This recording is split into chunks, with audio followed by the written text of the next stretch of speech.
안녕하세요. 아재 책톡입니다. 이제 제가 준비한 영상이 2개 남았는데요. 이제부터는 로마 공화정이 어떻게 종말을 맞게 되었는지에 대해서 이야기해 보겠습니다. 오늘 영상은 그 첫 번째 단계로 그라쿠스 형제의 토지 개혁에 관한 것입니다. 재미있게 봐주세요. 마키아벨리는 운명의 힘에 맞서는 인간의 능력을 비루투라고 이야기했습니다. 이제 비루트는 안으로부터 단단하게 쌓아 올린 그 실력과 역량, 기백과 규율입니다.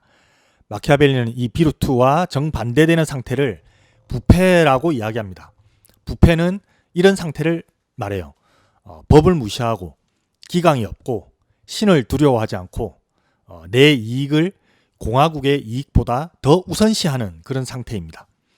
마키아벨리는 아무리 훌륭한 제도를 갖고 있어도 인민 자체가 부패한다면 공화국은 결국 몰락하게 되어 있다라고 말합니다.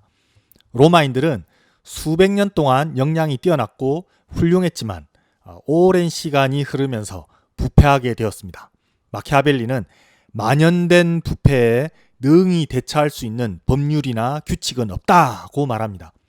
인민 전체가 부패하면 답이 없다는 거죠. 로마는 이제 귀족파와 평민파가 서로를 너무 증오한 나머지 자기 당파만의 이익을 추구하고 공화국 전체의 이익을 내팽개치는 형국이 되었습니다. 그렇게 해서 총체적으로 모든 것이 썩었을 때 로마에는 참주가 되고자 하는 자들이 난립하고 공화정은 파멸로 가게 되었습니다. 자, 그럼 로마가 부패하게 된 역사적 계기는 무엇이냐? 바로 앞선 영상에서 소개했던 카르타고와의 패권 전쟁입니다. 아이러니하죠. 로마가 카르타고와 싸워서 이겨가지고 그 막대한 부와 노예를 획득하게 되었는데 이게 공화국에는 독이 된 거죠. 사회적 불평등이 커지고 토지를 둘러싼 갈등이 폭발하게 되었기 때문입니다. 전쟁이 끝나니까 엄청난 부가 로마로 쏟아져 들어왔습니다. 부만 들어온 것이 아니라 막대한 노예 노동력도 들어왔습니다. 카르타고가 패망하면서 살아남았던 그 카르타고인 5만 5천 명이 전부 노예가 되었습니다. 기원전 2세기 말에 이탈리아 안에서만 100만 명의 노예가 있었다고 합니다. 이 노예들 대부분은 그 로마 귀족 계급이 소유한 광대한 영지에서 농업 노동자로 일했습니다. 이 거대한 농장들을 라티푼디움이라고 하죠. 귀족들은 광대한 토지에서 공짜나 다름없는 노예 노동력을 이용해서 곡물을 생산하고 시장에 쏟아냈는데요. 이 손바닥만한 땅에서 자영농으로 직접 농사를 짓던 그런 사람들은 이 곡물 생산에서 가격 경쟁력이 되지 않았죠. 자영농들은 토지를 팔아치웠습니다. 귀족들은 매물로 나온 그 토지들을 사서 더욱 땅을 불렸고요. 자영농들은 도시로 흘러들어갔지만 도시에도 일자리가 없기는 마찬가지였습니다. 일은 전부 노예가 다 했으니까요. 원래 자영농은 로마 공화국의 중추잖아요. 내 땅에서 내가 농사 직접 짓다가 조국이 부르면 보병으로 나간다. 하지만 이제 자영농들은 내 땅, 내 재산을 다 잃고 도시 프롤레타리아트 신세가 되었습니다. 이 많은 사람들 다 어떻게 먹고 살아? 정치적 불만이 어마어마했겠죠. 조금만 건드려도 터지는 폭탄이나 다를 바 없었습니다. 그래서 국가가 식량을 배급했습니다. 당시 로마 시내에 100만 명이 살고 있었는데요. 그 중에 3분의 1이 그 3분의 1의 인구가 식량을 무상으로 배급받았습니다. 이렇게 해서 공화국의 비루투가 서서히 사라져가는 과정이 일어났습니다.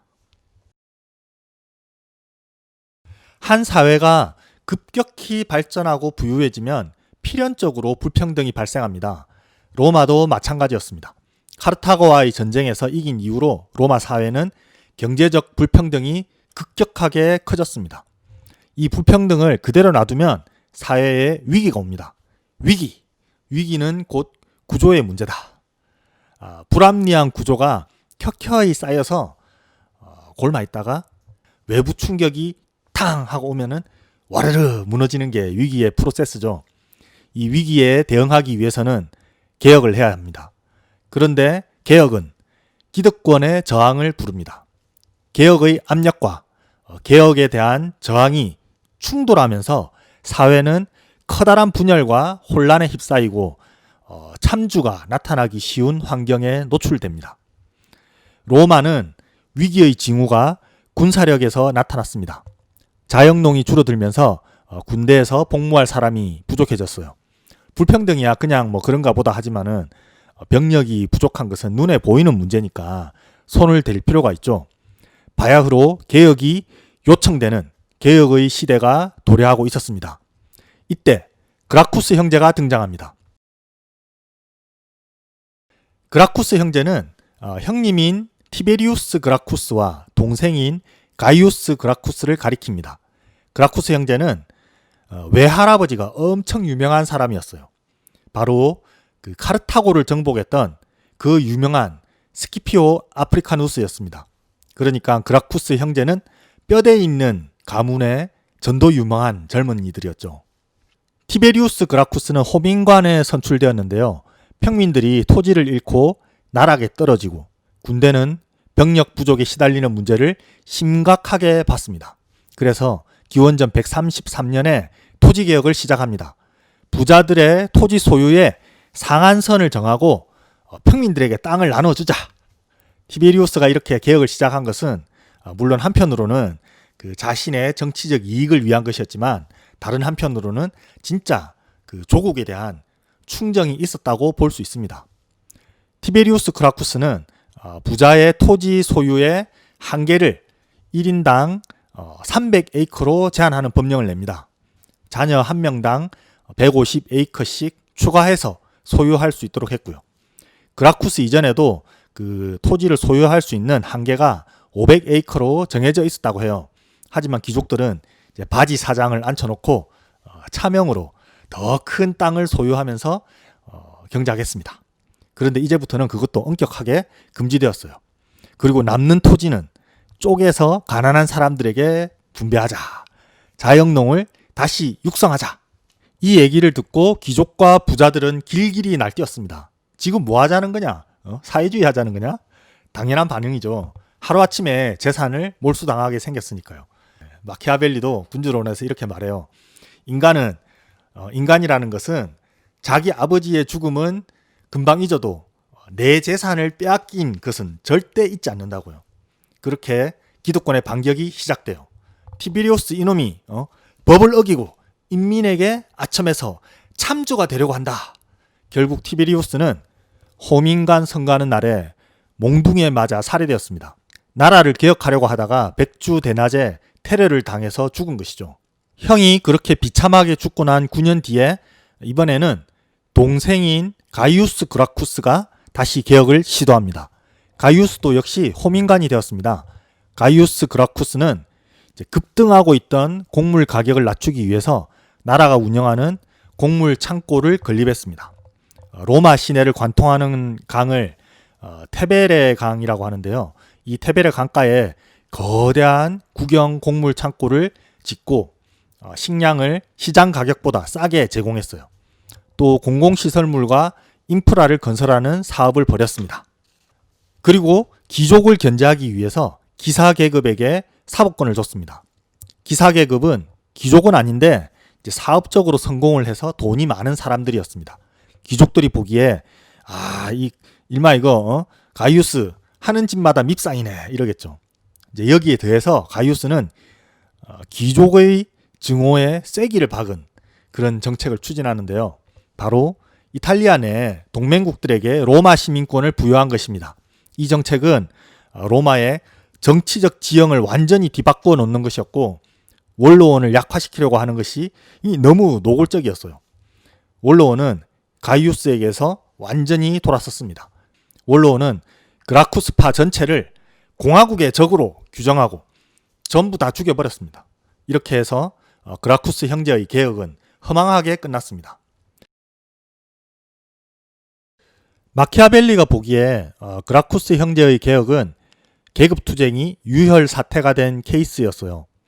평민이 개혁을 일으켰는데 귀족이 반동으로 대응했고 공화정에 엄청난 상처를 안겼습니다.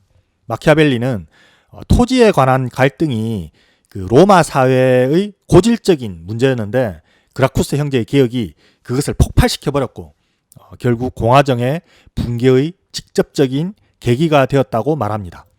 그래서 그런지 이제 마키아벨리는 그라쿠스 형제를 좋게 평가하지 않는 것 같습니다. 사실 그라쿠스 형제의 일대기를 이제 접한 사람은 누구나 그 충정과 비극적인 최후에 약간 이제 뭉클해지는 감상이 있는데 마키아벨리는 별로 그런 것 같지 않아요. 어떤 동정심 같은 것을 전혀 내비치지 않더라고요. 물론 마키아벨리도 그라쿠스 형제의 의도는 좋았다고 인정합니다. 그런데 이 법을 소급 적용하려고 한 거, 그리고 이렇게 법을 약간 어기는 거, 이런 것들이 문제였고 신중하지 못했다. 귀족들은 관직이나 권력은 평민들에게, 인민들에게 일부 나눠줄 수 있고 공유할 수 있다고 생각했지만 재산을 빼앗기는 문제는 절대로 타협할 수 없었다. 이 마키아벨리가 볼 때는 아무리 개혁이 이 공화국에 대한 충정이나 선의에서 출발했다고 해도 이 엄청난 폭발력을 가지는 그런 문제를 너무 성급하게 추진했다는 것이죠. 더 중요하게는 마키아벨리는 그라쿠스 형제가 토지 문제를 건드려서 인민의 부패를 가속화시켰다고 보는 것 같습니다. 이 앞에서 부패라는 것이 공화국의 이익보다는 자기 당파의 이익을 우선시하는 상태, 이 법의 테두리를 벗어나서 자기의 이익만을 추구하는 상태라고 했잖아요. 그라쿠스 형제가 그런 나쁜 경향에 기름을 붓고 가속 페달을 밟았다는 것입니다. 인민 전체가 무분별하게 사익을 추구하는 상태로 만들었다. 개혁이라는 명목으로 시작했지만 인민이 총체적 부패로 가는 길을 활짝 열었다. 이렇게 보는 것 같아요. 그런데 마키아벨리 자신도 이 토지 문제에 관해서는 명확한 답을 얘기하는 것 같지는 않아요.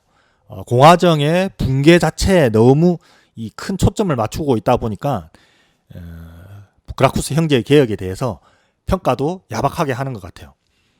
마키아벨리는 로마가 가진 구조적인 문제나 개혁의 불가피성에 대해서는 말을 아끼고 이 성급한 개혁이 로마의 부패와 재앙을 가져왔다는 식으로 이야기합니다. 재앙으로 가는 길은 선한 의도로 포장되었다라는 말처럼요. 그래서 저는 이것은 어쩌면 그 마키아벨리의 공화정의 이상이 역사적 현실과 맞지 않는 일종의 그 가상적인 사회공학적 설계 불가능이 아닐까 하는 의심이 들었습니다. 아니면은 이 마키아벨리라는 사상가가 인민을 사랑하지만 민중파는 아닌 아주 엄격한 공화주의자일 뿐이다, 이렇게 정리해야 할까요? 어쨌든 우리는 이제 마키아벨리의 논리를 따라가는 거니까요. 그라쿠스 형제의 실패한 개혁이 열어놓은 길, 즉 인민의 총체적 부패로 가는 길, 그 다음 단계로 이어집니다. 바로 장군과 독재자들의 시대죠. 마키아벨리가 극찬했던 그 로마의 천재적인 제도, 임시 독재관 제도에서 그 임시자를 빼버리는 시대입니다. 임시자를 빼버리면 독재만 남겠죠. 다음 영상도 재밌으니까 많이 봐주세요. 감사합니다. 아재 책톡이었습니다.